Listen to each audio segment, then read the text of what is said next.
आते ही नमाज का वक्त हो गया, मगरिब का। अजान की आवाज आने लगी। उस अंसारी नौजवान ने अपने ही घर में चादर बिछा दी और कहा, अब तुम नमाज पढ़ने मस्जिद में क्या जाओगे, हम लोगों ने शराब पी है, चलिए यही नमाज पढ़ लेते हैं। वही नमाज पढ़ी जाने लगी।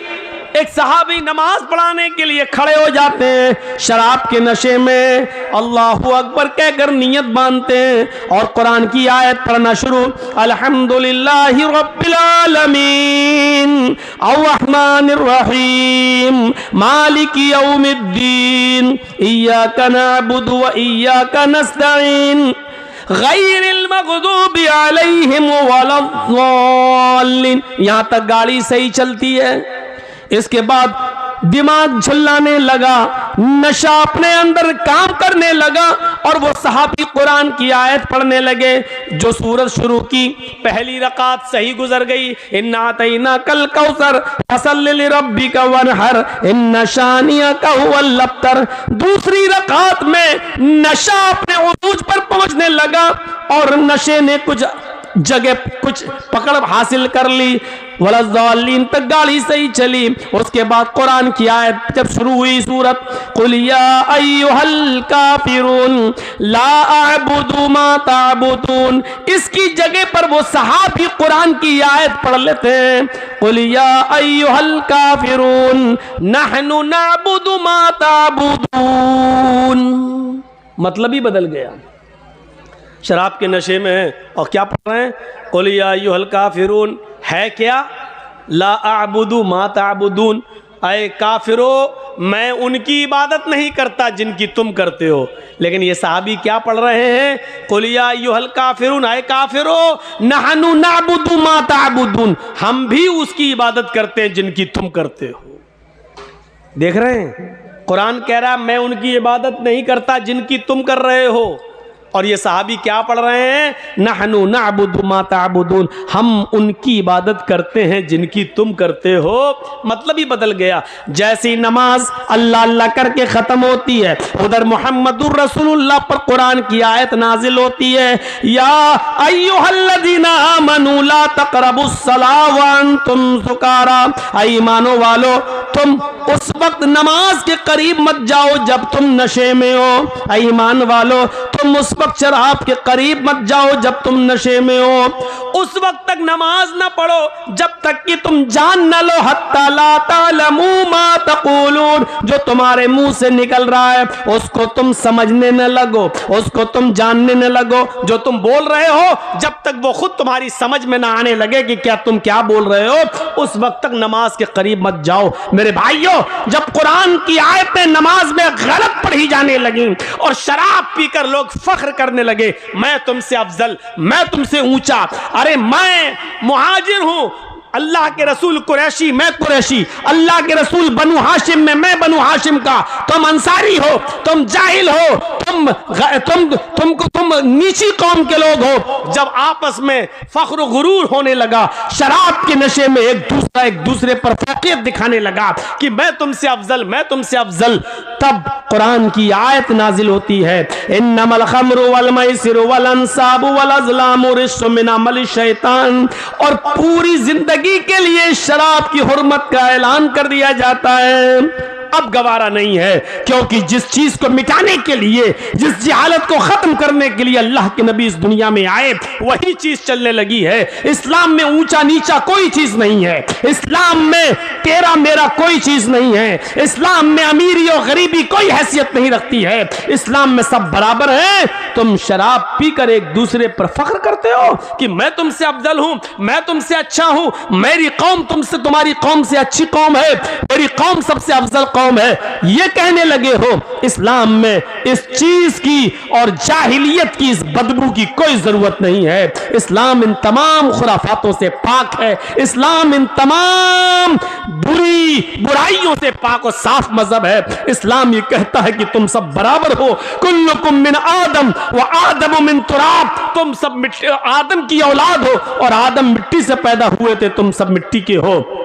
आदम की औलाद हो, तुम में कोई बड़ा नहीं है, कोई छोटा नहीं है। ला फज़्ल लिअरबिय्यिन अला अजमी, तुम में से किसी अरब के रहने वाले को आजम के रहने वाले पर कोई फौकियत नहीं है, किसी आजम के रहने वाले को गैर अरब पर कोई फौकियत नहीं है, किसी अरब के रहने वाले को गैर अरब पर कोई फौकियत नहीं है। ना कोई गोरा काले से अच्छा है, ना कोई काला किसी गोरे से अफजल है। इस्लाम में सब बराबर है। इस्लाम के अंदर अगर कोई चीज बुनियाद और हैसियत रखती है तो वो है इल्ला बित्तक़वा, तक़वे की बुनियाद पर आप एक दूसरे से बड़े हो सकते हो, वरना नहीं।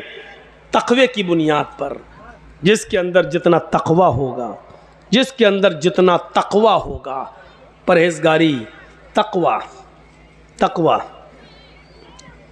तक़वा किसे कहते हैं, उसकी एक छोटी सी मिसाल अगर हम समझ जाएं, अल्लाह के नबी सल्लल्लाहु अलैहि वसल्लम ने फरमाया, गौर कीजिएगा, आपने मेहनत करके 99 रुपये कमाए, 99 रुपीज़, 99 रुपये कमाए, और आप चाहते हैं कि हम कोई नई कमीज, नया कुर्ता, नया पंजाबी ले लूं ताकि हम मस्जिद में जाकर नमाज पढ़ सकें। हमारे पास कोई अच्छा कपड़ा नहीं है। आप मार्केट में गए और आपको कपड़ा मिल रहा है पंजाबी 100 रुपए का। आपके पास हैं कितने? 99। ये आपने जंगल में लकड़ियां काट काट के बाजार में बेचकर कमाया है, या यूं कह लो कि आपने मजदूरी कर कर के 99 रुपया कमाया है, या यूं कह लो कि आपने रिक्शा चला चला कर मेहनत करके ये 99 रुपया कमाया है। लेकिन 1 रुपया आपके पास कहीं से हराम का आ गया, नाजायज हराम का, और आपको मालूम है कि ये हराम का रुपया है। 99 रुपए में वो 1 रुपया आपने मिलाकर 100 रुपए का कुर्ता ले लिया, 100 रुपए का पंजाबी खरीद लिया, जबकि 99 रुपए हलाल के हैं, 99 रुपए मेहनत के हैं।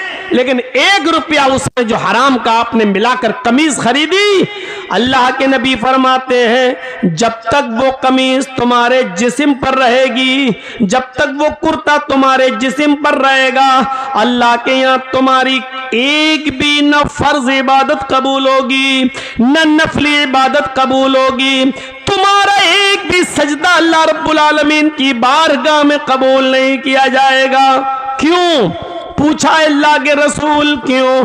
आवाज आती है, इन्नल्लाह तय्यिबुन व यक़बलु तय्यिब, अल्लाह पाक है और पाक चीज को पसंद करता है।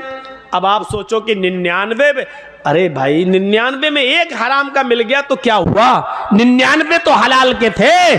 तो आप इसको यूं सोच लो कि आपके पास एक बाल्टी पानी रखी हुई है, पूरा आपने अभी इसको नल से निकाला है, अभी आपने इसको हैंड पाइप चलाकर खींचा है, ये पानी है, और आपकी आंखों के सामने उसमें पेशाब का एक कतरा चला जाए, पेशाब की सिर्फ एक बूंद चली जाए, तो ईमानदारी के साथ बताइए, क्या वो आप पानी पिएंगे, या उस पानी से आप नहाएंगे, या उस पानी से आप कपड़ा धुलेंगे?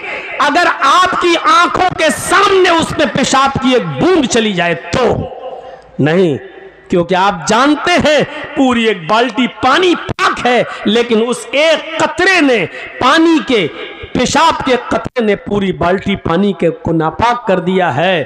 चूंकि वो माए कलील है इसलिए वो नापाक माना जाएगा। तो मेरे भाइयों, इसी तरीके से 99 रुपए में 1 रुपया आपने हराम का मिला दिया तो वो 100 रुपए भी अब आपके हराम के हो गए। वो कुर्ता, वो कमीज, वो पंजाबी, वो लुंगी, जो भी चीज आप उससे खरीदेंगे और उसको पहनकर नमाज पढ़ेंगे तो अल्लाह के यहां कबूल नहीं होगी। ये तक़वे की एक मिसाल है, कैसे बचना है। इमाम गज़ाली रहमतुल्लाह अलैह अपनी मशहूर किताब अहयाउल उलूम के अंदर एक वाक़या नकल करते हैं कि एक शख्स ने किसी का मकान किराए पे लिया था। होता नहीं, हम लोग रेंट पे ले लेते हैं, चलो हम यहाँ रहेंगे, रह लिए। रेंट पर, किराए पर मकान खरीदा था। उस बुजुर्ग ने कोई लेटर लिखा, लेटर, खत, उस ज़माने में लकड़ी का पेन चलता था, लकड़ी का कलम, और स्याही से, इंक से लिखा जाता था डुबो डुबो कर।